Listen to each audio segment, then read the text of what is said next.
इन्हां कोल असीं इंसाफ लैना ही है हुकूमत कोलों। पुलिस कोल मैं गया, उन्हें मुंडे नूं फड़िया, 10 मिनट बाद फिर छड्ड दिता। इंज कतल कर देंदे, ओह करांदे, जानी धमकियां लांदे ने। आपकी मर्जी ने उन्हें जो कीता है, ठीक है ना। पुलिस ने क्या है भी सुबह गिरफ्तार करने सुबह शटाम तो उन्होंने कीते ने, मैनूं धमकियां सुलांगियां लांदे ने। अस्सलाम वालेकुम नाज़रीन, नुआ इंसान न्यूज़ में खुशामदीद और मैं आपका होस्ट हूँ गुलाम रसूल भट्टी। नाज़रीन, आज मैं मौजूद हूँ फतेहपुर में AMS स्कूल के पास, जो कि बैंक स्टॉप के पास है। नाज़रीन, यहाँ के एक रहायशी सादिक जो कि मेहनत मजदूरी करता है, उनकी बेटी 6 साला महनूर के साथ ये ज़्यादती का वाक़या है। नाज़रीन, मामला कुछ यूँ है कि जो सादिक नामी शख्स है, वो जिस लड़के ने इनकी बेटी के साथ ज़्यादती की है, इन्होंने उनसे मकान गिरवी लिया हुआ है और वो जो मालिक मकान है, जो इमरान नामी शख्स है, वो नीचे वाले पोर्शन में रहते हैं और ये सादिक ऊपर वाले पोर्शन में रहता है। तो इनकी जो बच्ची है, बेटी है 6 साला महनूर, वो गली में खेल रही थी, तो बहाने के साथ बुलाकर उसको अंदर लेके जाता है और उसके साथ ज़्यादती करता है। नाज़रीन, यहाँ मैं कहना ये चाहता हूँ इस वाक़े के बारे में, कोई पहला वाक़या नहीं है। ज़ैनब का वाक़या हुआ, ना जाने रोज़ कितने वाक़यात होते हैं, लेकिन ऐसे वाक़यात तो होते हैं, ऐसी न जाने कितनी नन्ही गलियाँ रोज़ मसल दी जाती, लेकिन इंसाफ नहीं मिलता। काश के ज़ैनब के कातलों को इबरतनाक सज़ा दी जाती तो शायद इस तरह के वाक़यात थम पाते। नाज़रीन, होता कुछ यूँ है कि ये 19 मई का वाक़या है और आज 29 मई है और इतने दिन गुजर जाने के बावजूद अभी तक कोई खासी कार्रवाई नहीं हो सकी।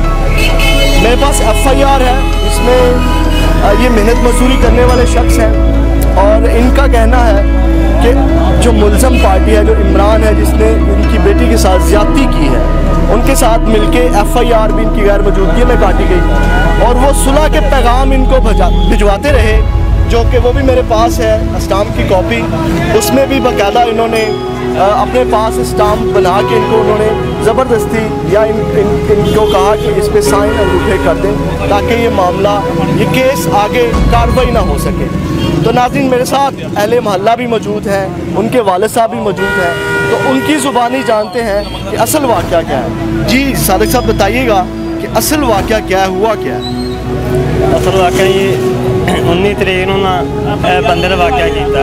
19 ਤਰੀਕ ਨੂੰ ਬੱਚੀਆਂ ਦਰਵਾਜ਼ੇ ਦੇ ਅੱਗੇ ਖੇਲਦੀਆਂ ਪਈਆਂ ਸੀ, ਬੱਚੀਆਂ ਨੂੰ ਅੰਦਰ ਬੁਲਾਇਆ ਹੈ। ਅੰਦਰ ਬੁਲਾ ਕੇ ਇੱਕ ਬੱਚੀ ਨੇ ਬਾਹਰ ਭੇਜ ਦਿੱਤਾ ਹੈਗਾ ਵੀ ਆ ਥੋੜਾ ਕਚਰਾ ਹੈਗਾ, ਬਾਹਰ ਸੁੱਟ ਦਿਆ। ਦੂਜੀ ਬੱਚੀ ਨੂੰ ਅੰਦਰ ਲੈ ਆਈ ਹੈ। ਉਸ ਤੋਂ ਬਾਅਦ ਕਦੋਂ ਕਿਹੜੀ ਬੱਚੀ ਬਾਹਰ ਹੀ ਉਹਨੇ ਦਰਵਾਜ਼ਾ ਖੜਕਾਇਆ ਤੇ ਫਿਰ ਇਹਨੇ ਉਹ ਬੱਚੀ ਨੂੰ ਛੱਡਿਆ ਹੈਗਾ ਤੇ ਉਹ ਬੱਚੀਆਂ ਨੂੰ ਇਹਨੇ ਕਿਹਾ ਹੈਗਾ ਵੀ ਤੁਹਾਡਾ ਅਗਰ ਕਿਤੇ ਦੱਸਿਆ ਨਾ ਕਿਸੇ ਨੂੰ ਤਾਂ ਤੁਹਾਡਾ ਗਲਾ ਕੱਟ ਦਿਆਂਗਾ, ਠੀਕ ਹੈ ਨਾ। ਉਹ ਬੱਚੀਆਂ ਡਰ ਗਈਆਂ ਨੇ, ਜਾਨੀ ਅੱਗੇ ਰਾਤ ਨੂੰ 9-10 ਵਜੇ ਸੌਂਦੀਆਂ ਸੀ, ਫਿਰ ਉਹ ਤਕਰੀਬਨ 4 ਵਜੇ ਸੌਂ ਗਈਆਂ। 4 ਵਜੇ ਤੇ ਉਹ ਸੌਂ ਗਈਆਂ ਨੇ। ਸੁਬਾਹ ਉੱਠੀਆਂ ਨੇ, ਸੁਬਾਹ ਵੀ ਉਹਨਾਂ ਖਾਣਾ ਖੁਣਾ ਕੋਈ ਨਹੀਂ ਖਾਧਾ, ਡਰੀਆਂ ਆ ਗਏ। ਇਹ ਬੰਦਾ ਕਦੋਂ ਸਾਹਮਣੇ ਆਇਆ ਹੈ ਨਾ, ਫਿਰ ਇੱਕ ਦੂਜੇ ਨੂੰ ਕਹਿਣ ਲੱਗ ਪਈਆਂ ਜਾਣੇ ਵੀ ਉਹ ਬੰਦਾ ਆਪਣਾ ਨਾ ਗਲਾ ਵੱਢ ਦੇ, ਆਪਾਂ ਇੱਥੋਂ ਸਾਈਡ 'ਤੇ ਹੋ ਜਾਈਏ। ਫਿਰ ਉਹ ਬੀਵੀ ਮੇਰੀ ਨੇ ਸੁਣਿਆ ਹੈਗਾ ਵੀ ਕੌਣ ਤੁਹਾਡਾ ਗਲਾ ਵੱਢ ਦੇਗਾ। ਉਹਨੇ ਕਿਹਾ ਮੁੰਡਾ ਕਿਹੜਾ ਸਾਹਮਣੇ ਬੈਠਾ ਹੈ ਨਾ, ਇਹ ਕੱਲ੍ਹ ਸਾਨੂੰ ਕਹਿੰਦਾ ਕਿ ਤੁਹਾਡਾ ਗਲਾ ਵੱਢ ਦਿਆਂਗਾ। ਤਾਂ ਉਹਨੇ ਕਿਹਾ ਗਲਾ ਕਿਉਂ ਵੱਢ ਦੇ? ਉਹਨੇ ਫਿਰ ਦੱਸਿਆ ਹੈਗਾ ਵੀ ਇਸ ਤਰ੍ਹਾਂ ਨਾ ਸਾਨੂੰ ਅੰਦਰ ਲੈ ਕੇ ਗਿਆ ਸੀ, ਸਾਡੇ ਨਾਲ ਅੱਗੇ ਗੰਦੇ ਕੰਮ ਕਰਦਾ ਹੈ। ਉਹ ਮੁੰਡੇ ਨੇ ਬਾਹਰ ਬੁਲਾਇਆ ਹੈਗਾ, ਮੈਂ ਦਰਵਾਜ਼ਾ ਖੜਕਾਇਆ ਰਾਤ ਨੂੰ 10-11 ਵਜੇ। ਉਹਨੇ ਦਰਵਾਜ਼ਾ ਖੜਕਾਇਆ ਹੈ, ਉਹ ਮੁੰਡਾ ਬਾਹਰ ਆਇਆ, ਉਹਦੇ ਕੋਲ ਮੈਂ ਪੁੱਛਿਆ ਹੈਗਾ, ਉਹਨੇ ਕਿਹਾ ਨਹੀਂ ਦਿਆ ਅਜੇ ਗੱਲ ਉਹਨੇ ਨਾ ਮੇਰੀ ਸੁਣੀ, ਨਾ ਉਹਨੇ ਆਪਣੀ ਸੁਣਾਈ ਹੈ। ਉਵੇਂ ਹੀ ਉਹਨਾਂ ਭਾਈ ਦੇ ਅੰਦਰ ਵੜ ਗਿਆ, ਯਾਨੀ ਕਿ ਗੱਲ ਉਹਨੇ ਆਪਣੀ ਕੋਈ ਨਹੀਂ ਸੁਣਾਈ, ਉਵੇਂ ਭਾਈ ਦੇ ਅੰਦਰ ਵੜ ਕੇ ਵਾਪਸ ਚਲਾ ਗਿਆ। ਫਿਰ ਉਹਦੀ ਮਸ਼ੀਰਾ ਹੈਗੀ ਨਾਲ ਦੇ ਘਰ 'ਚ, ਮੈਂ ਜਦ ਉਹਦਾ ਦਰਵਾਜ਼ਾ ਖੜਕਾਇਆ, ਉਹਨੂੰ ਮੈਂ ਦੱਸਿਆ ਵੀ ਬਾਜੀ ਇਸ ਤਰ੍ਹਾਂ ਤੁਹਾਡਾ ਮੁੰਡਾ ਨਾ ਤੰਗ ਕਰਦਾ ਪਿਆ ਹੈਗਾ। ਉਹਨੇ ਕਿਹਾ ਅੱਜ ਉਹਦੇ ਮੂੰਹ 'ਤੇ ਨਾਲ ਗੱਲ ਕਰ ਲੈਂਦੇ ਹਾਂ। ਉਹਨੇ ਜਾ ਕੇ ਕਦੋਂ ਉਹਦੀ ਭੈਣ ਨੇ ਦਰਵਾਜ਼ਾ ਖੜਕਾਇਆ ਹੈ ਨਾ, ਉਹ ਅੰਦਰੋਂ ਨਾ 5 ਮੁੰਡੇ ਹੋਰ ਨਿਕਲੇ ਨੇ, ਉਹਦੇ ਨਾਲ 5 ਮੁੰਡੇ ਹੋਰ ਸੀ, ਉਹ ਵੀ ਨਿਕਲੇ ਨੇ। ਉਹਦਾ ਯਾਨੀ ਕਿ ਮੁੰਡੇ ਦਾ ਭਣੋਈਆ ਵੀ ਉੱਥੇ ਸਾਹਮਣੇ ਖੜਾ ਸੀ। 5 ਮੁੰਡੇ ਹੋਰ ਨਿਕਲੇ ਨੇ, ਉਹ ਚਲੇ ਗਏ ਨੇ। ਇਮਰਾਨ ਅੰਦਰ ਹੀ ਖੜਾ ਰਿਹਾ, ਉਹ ਯਾਨੀ ਕਿ ਬਾਹਰ ਨਹੀਂ ਆਇਆ, ਉਹ ਅੰਦਰ ਹੀ ਖੜਾ ਰਿਹਾ। ਉਹਦੀ ਮਸ਼ੀਰਾ ਅੰਦਰ ਗਈ ਹੈ, ਅੰਦਰੋਂ ਕਿਵੇਂ ਦਰਵਾਜ਼ਾ ਲੰਘੀ ਦਾ ਤੇ ਉਵੇਂ ਵਾਪਸ ਮੁੜ ਪਈਦਾ। ਉਸ ਤਰ੍ਹਾਂ ਹੀ ਵਾਪਸ ਮੁੜੀ। ਉਹਨੇ ਕਿਹਾ ਮੈਂ ਨਾ ਮੇਰੇ ਭਰਾ ਨੇ ਐਸਾ ਗਲਤ ਕੰਮ ਕੋਈ ਨਹੀਂ ਕੀਤਾ, ਠੀਕ ਹੈ ਨਾ, ਤੇ ਆਪਾਂ ਸੁਬਾਹ ਗੱਲ ਕਰ ਲਾਂਗੇ। ਸੁਬਾਹ 6 ਵਜੇ ਆ ਗਈ, 2 ਭੈਣਾਂ ਆਈਆਂ ਨੇ, 6 ਵਜੇ ਆਈਆਂ ਨੇ, ਤੇ ਉਹ ਨਾ ਆਂਦੇ ਨਾਲ ਮਾਫੀਆਂ ਮੰਗੀ ਜਾ ਰਹੀਆਂ ਨੇ, ਰੋਣੀ ਜਾ ਰਹੀਆਂ ਨੇ, ਸਾਡੇ ਭਰਾ ਤੋਂ ਗਲਤੀ ਹੋ ਗਈ, ਉਹਨੂੰ ਮਾफ़ ਕਰ ਦਿਓ, ਬਗੈਰ ਤੈਨੂੰ ਇਹ ਤੋਂ ਕੱਢ ਦੇਣੀ ਹੈ, ਇੱਥੇ ਨਹੀਂ ਰੱਖਦੇ। ਤੇ ਸਾਡੀ ਇਹਦੀ ਬੇਇੱਜ਼ਤੀ ਬੜੀ ਹੋਵੇ ਜੀ ਤੇ ਤੁਸੀਂ ਕਿਸੇ ਨੂੰ ਗੱਲ ਨਾ ਦੱਸੋ। ਮੈਂ ਉਹਨੂੰ ਕਿਹਾ ਵੀ ਤੁਸੀਂ ਆਪਦੀ ਵਾਲਦਾ ਨੂੰ ਬੁਲਾਓ ਪਿੰਡੋਂ, ਉਹ ਪਿੰਡ ਰਹਿੰਦੀ ਉਹਨਾਂ ਦੀ ਵਾਲਦਾ, ਇੱਥੇ ਇਕੱਲਾ ਹੀ ਰਹਿੰਦਾ ਹੈਗਾ, ਉਹਦੇ ਨਾਲ ਜੀ ਕੋਈ ਨਹੀਂ ਰਹਿੰਦਾ, ਨੀਚੇ ਵਾਲੇ ਮਕਾਨ 'ਚ ਨਾ ਇਕੱਲਾ ਹੀ ਰਹਿੰਦਾ ਹੈਗਾ, ਇਕੱਲਾ ਹੀ ਰਹਿੰਦਾ ਹੈਗਾ। ਤੇ ਰਾਤ ਨੂੰ ਉਹਦਾ ਡੇਲੀ ਕੰਮ ਹੈਗਾ ਸੀ, ਬੰਦੇ ਬੁਲਾ ਲੈਣਾ, ਨਾਲ ਫਿਲਮਾਂ ਵੇਖਣੀਆਂ, ਨਾਲ ਰੋਜ਼ਿਆਂ ਦੇ ਵਿੱਚ ਉਹਨੇ ਪੂਰਾ ਪਰੇਸ਼ਾਨ ਸਾਨੂੰ ਕੀਤੀ ਰੱਖਿਆ ਹੈਗਾ। ਲੋਕ ਰੋਜ਼ੇ ਰੱਖਦੇ ਸੀ, ਉਹ ਫਿਲਮਾਂ ਵੇਖਦਾ ਸੀ।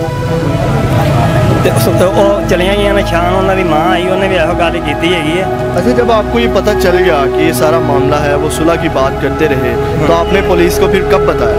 नहीं, पहले सुलह का भी पहले माफी मूफी मांगते चले गए, कहते मुंडे नूं लै ही जाने इत्थे, ते असीं आपदी इज्जत पर ही चुप कर गए। ते उहदी मां ने आख्या भी इहनूं लै जानी इत्थों, इत्थे नहीं छड्डना इहनूं, ते तुसीं जरा चुप कर जाओ, तुहाडी मेहरबानी। इज्जत के लिए आप चुप कर गए, फिर आप क्यों बोले? अब क्या वजह बोले भी उनकी मां वापस चली गई, उनकी मां वापस चली गई, ते मुंडे ने ना उत्थे फिर लिया बंदे पाने शुरू करते। पहले तो अंदर भांगा ही, फिर इन्हें गली के खलो दिया देखना मेरे वाले भी। हाँ, तो मुंडे आखन लगे तेरे से कौन काट सकता, ठीक है। उन्हें कहा मैं इतने है, मैंने किन्ने करना, ठीक है। फिर वापस नहीं गया। फिर मैं सुबह में मैं गया ठाणे, सुबह जाने गया थे टाइम मैं ठाणे गया 26 तरीक रात को तकरीबन 9 बजे। उत्थे यार मैं दरखास्त दी है, उन्हें मैंने पर्ची वापस दी है, किहड़े बंदे उत्ते नंबर लिखा है ना दरखास्त के उपर, यानी कि थानेदार का या और नंबर लिखा ही उत्ते। उन्हें मैं फोन किया है, 2 दफ़ा रात में किया, उन्हें फोन नहीं चुकया। फिर सुबह 2 दफ़ा फोन किया, उन्हें नहीं चुकया। फिर मैं 5 बजे तकरीबन फिर उत्ते चला गया ठाणे। उन्हें कहा भी जो भी करना ना ऐसो बंदे ने करना है, किंदा उत्ते नाम लिखा है, तो इन्हें फोन कर। मैं सर जी फोन नहीं चुकता है। उन्हें कहा चलो 7 बजे आई, अगर फोन नहीं चुकता तो असीं की कर सकते, जो भी करना इन्हें करना। मैं कहा अगर बंदे वापस नहीं आता, ठाणे जाता ही नहीं, फिर यानी कि कार्रवाई नहीं हो सकती। उन्हें ये जो FIR है मेरे पास, हाँ जी, ये FIR आपकी मौजूदगी में कटी है, आपके मौक़िफ़ के मुताबिक कटी है? ये सानू हफ्ते बाद होन दी उन्हें आपकी मर्जी ने उन्हें जो किया है, ठीक है ना। हाँ जी, वो मुंडे ठाणे मैं आपका मौक़िफ़ लेता हूँ। हाँ जी, हाँ जी, वो कहते हैं दरखास्त दे हैं ना। उस तो दूसरे दिन मैं गया 7 बजे, वो किहड़े बंदे ने गिरफ्तार करना ही ना, वो तां भी नहीं मिलिया। एक और बैठा ही दफ्तर दे विच। अब आपका क्या मुतालबा है? पुलिस आपका साथ नहीं दे रही, आपकी दादरसी नहीं कर रही, क्या चाह रहे हैं? और मैं यही चाह रहा भी मैं कानूनी तौर पर चलना चाह रहा हूँ, कानूनी तौर पर मैं कहना मैंने इंसाफ मिले, ठीक है ना। ठीक है। जो इन्हें मुंडे ने गलती की है ना, तो इन्हें सजा मिलनी चाहिए। और मेरी इन्होंने कोई दुश्मनी नहीं हैगी। तो पहला नंबर है भी मैं पहले तो सलान दुआ नहीं रखता भी मुंडा मैंने सही नहीं लगता, कि तो कदों कि सलान दुआ रख लीए ना। कितना अर्सा हो गया इस मकान में रहते हुए? यार मैंने ना तकरीबन 1 साल हो गया, 1 साल इतने रहिंदे हो गया। पहले दी मशीरा इतने रहिंदी ही, उनकी हुण शादी ना करती, हुण 3 महीने हो गए ने शिफ्ट होया, 3 महीने तो ही परेशान है। पुलिस आपकी बात सुन रही है? पुलिस ने क्या है भी सुबह में गिरफ्तार करने हैं, सुबह यानी कि हम कि बंदे को टाइम नहीं ना होता भी और काम कर रहे हैं, सुबह कर रहे हैं, हालांकि टाल मटोल कर रही है। हाँ जी, हाँ जी, ठीक है। नाजरीन, आपने महानूर के वाले साहब सादिक का जो बयान है वो सुना। मेरे साथ अहले मोहल्ला भी हैं जो इनकी सपोर्ट में यहाँ खड़े हुए हैं। आपने देखा होगा काफ़ी लोग यहाँ जमा हैं और ये सारा वाक़या हुआ, उनसे भी पूछते हैं कि उनकी क्या राय है। आपका सर क्या नाम? शफी मेरा नाम है। जी शफी साहब, बताइएगा क्या कहना चाहेंगे ये वाक़या जो हुआ है, ये ज़्यादती का? जी जी, इन्हें मैंने फोन किया, ये मसला कह रहा वो तो पहले ना यह काम किया कि ये वाक्य हो गया ना कि 5-6 दिन बाद मैं पता चलिया। फिर मैंने फोन किया, मैं आया, मैं कहता यार यह मसला बच्ची का है, शिटाम तो उन्होंने किए, मैं धमकियाँ सुलह ला देना। ठीक है। तो मैं कहते सुलह करना, बूठे नहीं लाए। मैं भी जे सुलह नहीं करेगा तो अभी तेरे पूरा पेश आवांगे, तेन इंज कतल कर देंगे, वो करा जानी धमकियाँ ला देने। तो मैं कहा भी तू अज कर, तू पुलिस को जा। उन्हें कहा पुलिस को मैं गया, उन्हें मुंडे को फड़िया, 10 मिनट बाद मैं फिर छड़ दिता। ठीक है। मुजरिम को फड़ के ना तो फिर छड़ दिता ने। दोबारा फिर असीं गए एप्लीकेशन लैके पुलिस को, उन्हें अपनी मर्जी के मुताबिक FIR कटी है, अपनी मर्जी के मुताबिक। कहते साडा कोई रोल नहीं है कि यह करना सी, यह करना सी, जो भी उन्हें अपनी मर्जी ने किया। अगर सुलहनामा का शिकाम उन्हें किया है तो उन्हें भी अपनी मर्जी नाल, सानू सिर्फ उन्हें यही किया कि इत्थे गूठे लाओ। तो मैं क्या किसी को पढ़ा लें कि यकीन नहीं पढ़ना नहीं, तुम गूठे लाओ। किस वे उनकी मराम की वालदा नूं बुलाया ने, मशीरा नूं बुलाया ने, सानू उन्हें वखरे कमरे ही पा छड्डिया। सानू नहीं पता अंदर की कीता, गल हुई की बात हुई कि उन्हें सारा शिकाम कर लिया ना। तो फिर सानू कहते जी आओ इधर आओ, इत्थे अपने सैन करो, गूठे लाओ। असीं आ भी गूठे असीं बगैर पढ़ाए तो बगैर असीं नहीं लाने।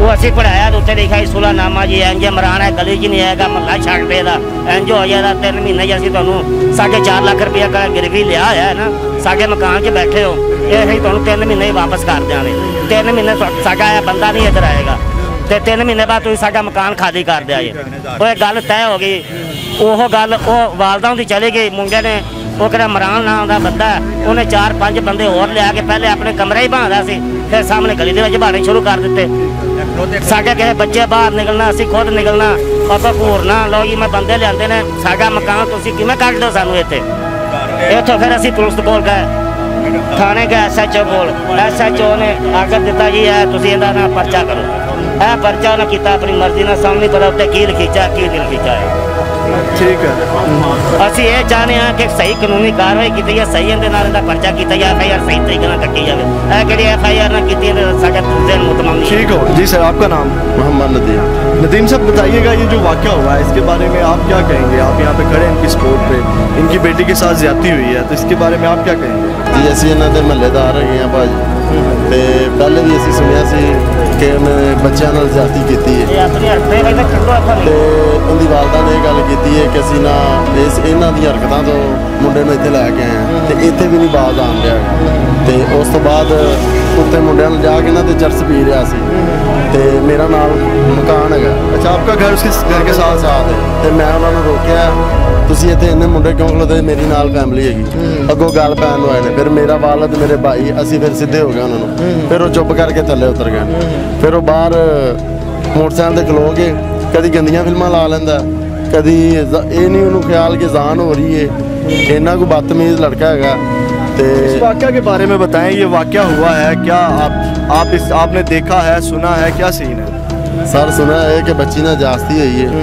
तो इन्हों को ਅਸੀਂ इंसाफ लेना ही है हुकूमत कोलों ਤੇ ਲਿਹਾਜ਼ਾ ਜਿਹੜਾ ਹੈਗਾ ਕਿ ਮਿਹਰਬਾਨੀ ਕੀਤੀ ਜਾਵੇ ਬਹੁਤ ਜਾਸਤੀ ਕੀਤੀ 5 ਸਾਲਾ ਬੱਚੀ ठीक है ਫਿਰ ज़हन नहीं बच्ची का ठीक हैगा ये जाति के बाद खराब हुआ है या पहले ही बच्ची 2 जुड़वा बच्चियां ने एक का ज़हन सही है एक का ज़हन सही नहीं हैगा ठीक है जी नाज़रीन आपने इनके वालिद का मनूर के वालिद का मौक़िफ़ सुना अहले मोहल्ला का मौक़िफ़ सुना नाज़रीन ये एक बड़ा ही शर्मनाक वाक़या है इमरान खान साहब भी कहते थे कि अमीर और गरीब के लिए एक कानून होना चाहिए लेकिन खान साहब यहाँ पे अमीर के लिए और कानून है और गरीब के लिए और कानून है तो नाज़रीन मेरी आप सबसे गुजारिश है इस वीडियो को ज़्यादा से ज़्यादा शेयर करें ताकि इस बच्ची को इंसाफ मिल सके और इसके साथ मुझे इजाज़त दीजिएगा और देखते रहिएगा नए इंसान न्यूज़।